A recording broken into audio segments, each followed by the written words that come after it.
Guru Nanak is the promoter of Sikh religion and the first Guru of Sikh Guru tradition. He is respected all over the world. He was a very great saint of Indian Saint Convention. He gave an excellent message of humanity to the world. His parents, Mehara Kalyan Das, who was known as Mehta Kaluram, and mother Trupta lived in Talwandi, which is now in West Pakistan. Nanak was born there on 15th April 1469. Nanak was sent to a school as soon as he became 7 years old, but he was not at all interested in the education departed there. Rai Butar, the employer of his father, advised him that Nanak must be educated. Nanak was sent to Maulvi for that purpose. Nanak asked his teacher, "What are you going to teach me?" His teacher told him he will be taught the bookkeeping of maintaining, running a shop and also Hindi language.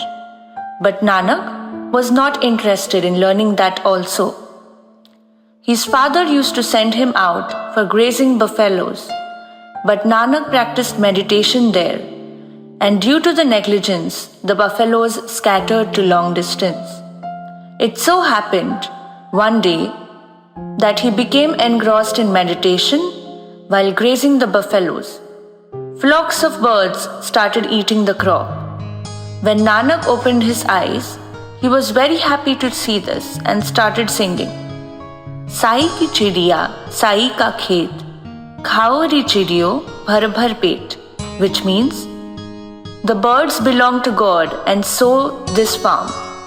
Please, O birds, eat to your satisfaction." Nanak was taken to Sultanpur by his sister Nanaki. The Nawab there employed him as a chief of grain godown. Nanak helped many poor people while working there. It so happened that while counting the measure of grain which he was giving to people, he uttered Tera, that is 13, and did not count further. He was counting 13 only after that. The people who were against him became angry, went to Nawab and backbited, "Nanak is looting our godown to people." Nanak was arrested, locked in a room, and the Khan ordered that the quantity of grain in the godown must be checked. The officers, after completing the checking, gave a verdict that the quantity of grain in the godown was all right. Nanak used to distribute to the poor only that much quantity which he was getting as salary. 10 to 12 years passed like this.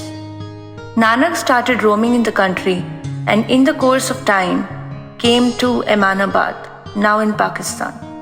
A big celebration of giving feast to the villagers was arranged by Malik Bhago, a very rich person. Mardana, a disciple of Nanak, was with him at that time. He thought Nanak had come there to participate in that celebration, but Nanak went to the city, stood in front of a very damaged house and loudly said, "Satkartar." Mardana was very much disturbed. The door opened and out came a very poor man. He bowed to Nanak and said, "O great man, by mistake you have come to this poor man's house. The celebration is in Malik Bhago's house, which is at a distance from here." Nanak smiled and said, "Dear brother, Lalu, we are your guests. We have come to meet you." Lalu was choked with emotion. He asked him to come inside and cooked bread of jawar and vegetable for him. Nanak ate everything, praising the food. Lalu was very much overwhelmed. In those days, people had to walk on foot. Nanak traveled to Tibet, Mansarovar and China.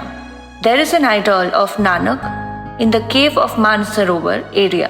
Tibetan Lama addresses it as Guru Rinpoche of Amritsar.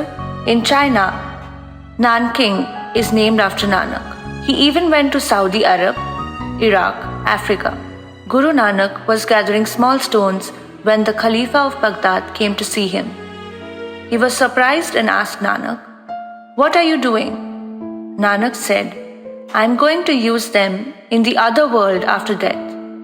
The Khalifas laughed and said, Guruji, how can you take these stones to the other world?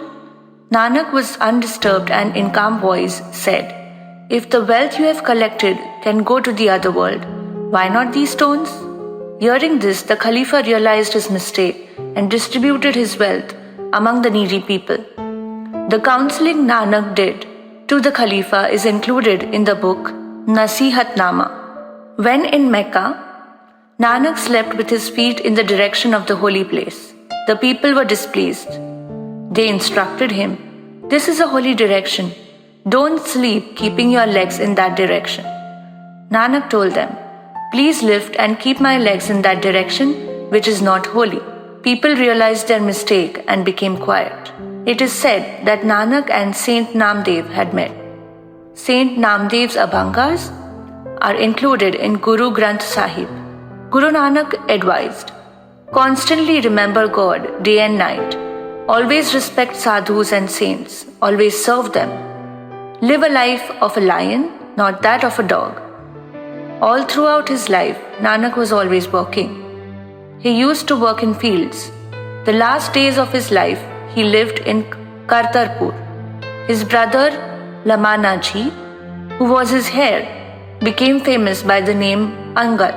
Guru Nanak took his last breath on 7 September 1539. Guru Angad, the second Guru, revived the ancient script of that era, which is now famous as Gurumukhi. Nanak always said, a potter does various types of vessels by the same type of clay. Similarly, God has created different bodies from the same 5 elements. Then why should there be discrimination? Moral of the story, there can't be any distinction as small or great when all the bodies are made from the same 5 elements.